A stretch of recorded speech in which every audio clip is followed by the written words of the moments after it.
Hello and नमस्ते, welcome to bio express series. Tension नहीं, तैयारी करें स्मार्ट तरीके से। Bio express 10 minute quick revision series in Hindi. आज इसमें हम टॉपिक लेकर आए हैं। हमारे टॉपिक का नाम है आज स्टमक। क्या है स्टमक और इंटेस्टाइन के बारे में देखेंगे। ये डाइजेस्टिव सिस्टम से क्या है रिलेटेड है। स्टमक क्या है आपका, इसोफेगस और फूड पाइप ये के नीचे देखने वाला पार्ट होता है।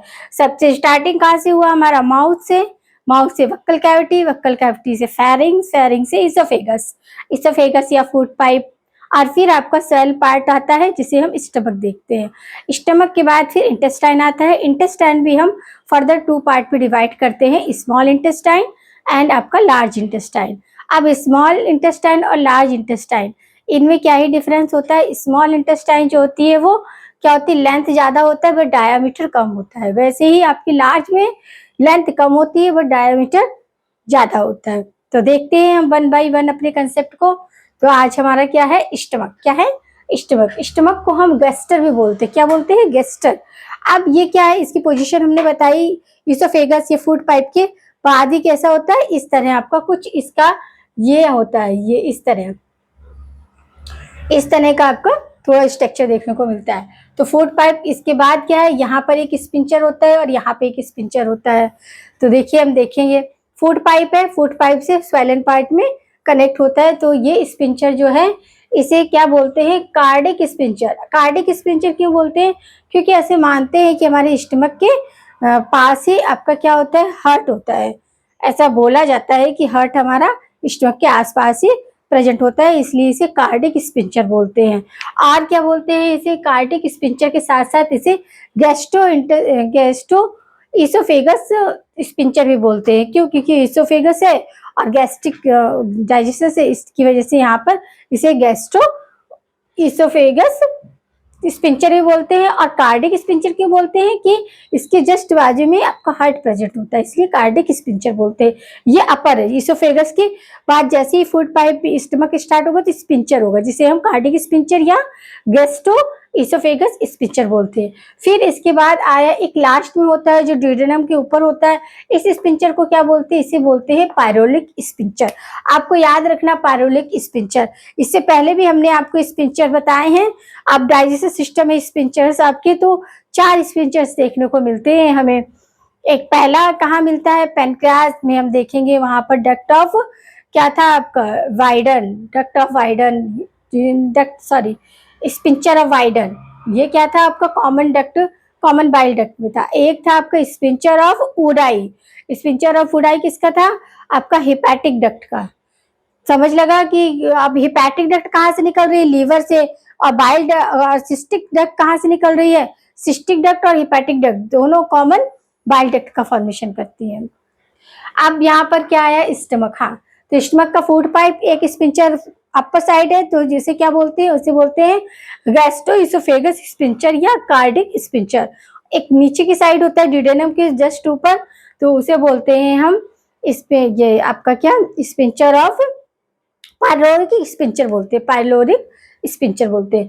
अब मोस्टली देखा जाता है कि स्टमक ये आपका केवल ये पार्ट स्टमक है, तो इसको 3 पार्ट में, अब ये जो फर्स्ट है इसको कार्डिक पार्ट बोलते हैं, और जो नीचे ये पायरोलिक पार्ट है, क्या है, पायरोलिक पार्ट। अब ये वाला जो है ये है आपका फंडिक पार्ट, और एग्जैक्ट साइंटिस्ट इसी को स्टमक का पार्ट मानते हैं। जो बीच का पोर्शन होता है वही स्टमक का, इसी को ट्रू स्टमक कहा जाता है। तो स्टमक के 3 पार्ट में देखने को मिलते हैं। आपका कार्डिक पार्ट जो जस्ट ऊपर होता है, विलो एबव क्या होता है आपका पायरोलिक पार्ट, बीच में आपका जो होता है वो क्या है, वो आपका है फंडिक। और फंडिक पार्ट को ही ट्रू स्टमक कहते हैं। क्यों ट्रू स्टमक कहते हैं, क्योंकि ये गैस्ट्रिक ग्लैंड को कैरी किए रहता है। किसको, गैस्ट्रिक ग्लैंड। अब गैस्ट्रिक ग्लैंड भी ऐसा नहीं कि 1-2 नंबर में, कितने आपके 3.5 यानी कि 3.5 करोड़ इतने नंबर में आपको गैस्ट्रिक ग्लैंड यहाँ देखने को मिलती है। कहाँ, स्टमक में।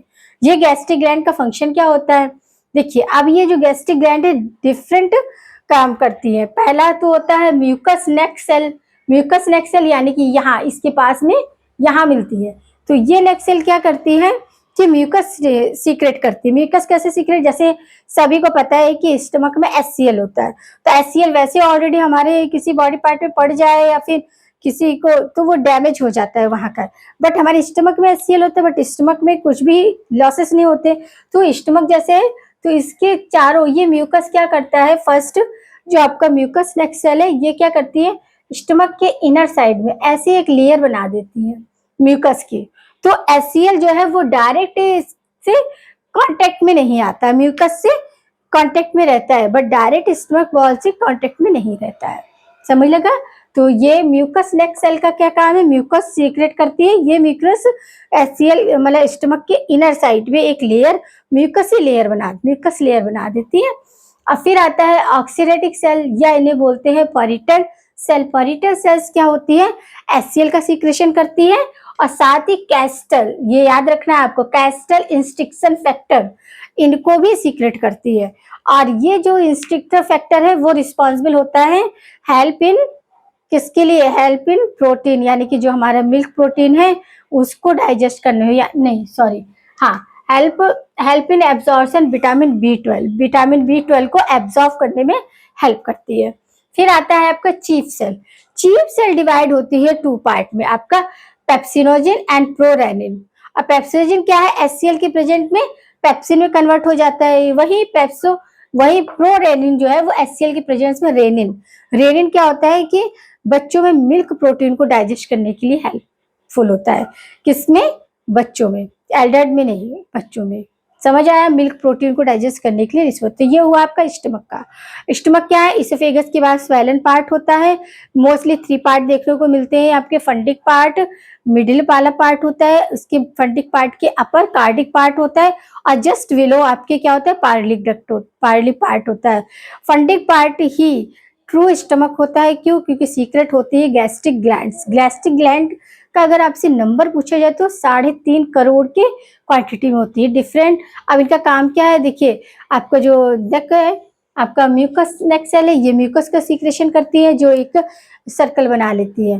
फिर आपका आता है ऑक्सीनेटिक सेल्स, ये क्या करते हैं, ये HCl और आपका इसके लिए कैस्टल इंस्ट्रिक फैक्टर को रिलीज करती है, जो कि हेल्प करता है आपके विटामिन B12 को डाइजेस्ट करने में, एब्जॉर्ब करने में।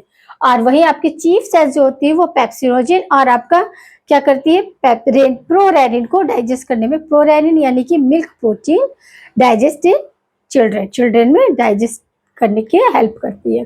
तो ये स्टमक से आपका कवर हो गया। अब हम आएंगे अपने नेक्स्ट ऑर्गन पे, जो है हमारा इंटेस्टाइन। क्या है, इंटेस्टाइन भी आपका 2 पार्ट में डिवाइड रहता है, स्मॉल इंटेस्टाइन और लार्ज इंटेस्टाइन।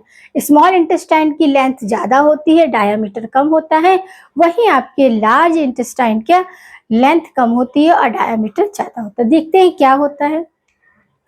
स्मॉल इंटेस्टाइन का जो लेंथ है वो 6.7 मीटर होती है और डायामीटर 2.3 सेंटीमीटर होता है।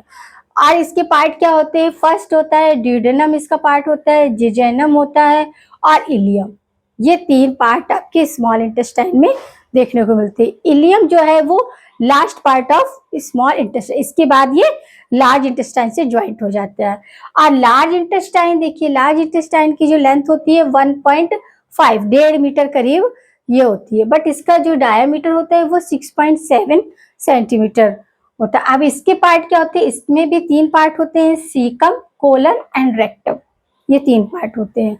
अब अब इंटेस्टाइनल जूसेस, क्योंकि हमने देखा कि आपका पेनक्रियाटिक जूस, बाइल जूस और आपका इंटेस्टाइनल जूस इंटेस्टाइन में ही प्रेजेंट होता है, जिसे हम क्या बोलते हैं, सस्यस एंट्राइकस बोलते हैं। क्या बोलते हैं, सस्यस एंट्राइकस। याद रखना कि पेनक्रियाटिक जूस का अदर नेम क्या है। तो अब हम देखेंगे स्ट्रक्चर की। आपका ये लार्ज इंटेस्टाइन है, लार्ज इंटेस्टाइन में आपके क्या पार्ट है, सीकम पहला पार्ट। सीकम के 4 पार्ट होते हैं, क्या होते हैं, 4 पार्ट होते हैं, असेंडिंग सीकम और ट्रांसवर्स सीकम और डिसेंडिंग सीकम और सॉरी कोलन।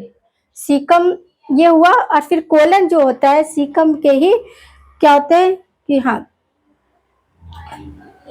उसका पार्ट होता है कोलन। तो असेंडिंग कोलन, ट्रांसवर्स कोलन और आपका डिसेंडिंग कोलन और सिगमेंट कॉइल। अब इसमें देखते हैं, जैसे ये सीकम वाला पार्ट है, सीकम वाले पार्ट का उभरा हुआ पार्ट, ये नोक जैसे स्ट्रक्चर देखा इसमें, ये क्या है, वर्मीफॉर अपेंडिक्स होती है, जिसमें क्या रहता है, इसमें सिम्बायोटिक बैक्टीरिया सर्वाइव करते हैं। क्या करते हैं? सिम्बायोटिक बैक्टीरिया देखने को मिलते हैं।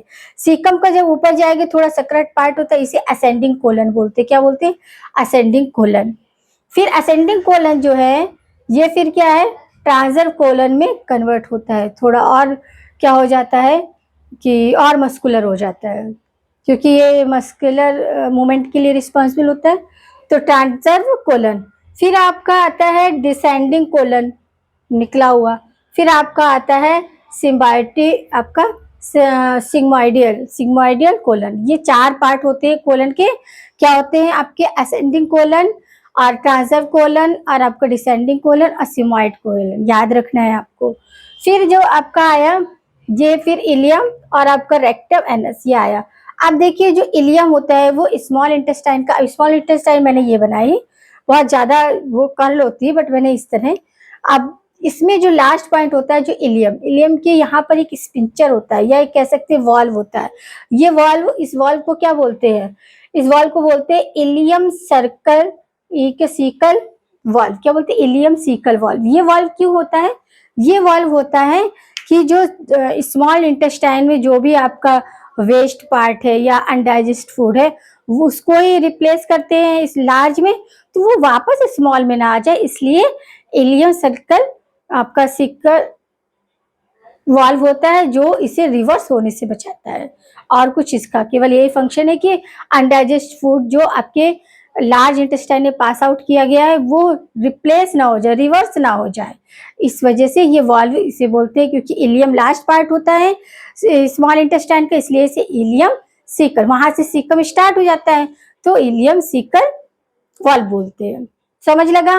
तो ये था हमारा स्टमक और आपका इंटेस्टाइन से लेके आप आगे देखेंगे कि इंटेस्टाइनल जूसेस क्या क्या होते हैं, किस तरह वो डाइजेशन में हेल्प करते हैं। उम्मीद करते हैं कि आपको कंसेप्ट समझ आया होगा। इसी तरह बने रहिए हमारे साथ सीरीज में और करते रहिए अपने कंसेप्ट को बूस्ट। मिलते हैं फिर नए पार्ट में एक नए टॉपिक को, एक नए कंसेप्ट को लेकर।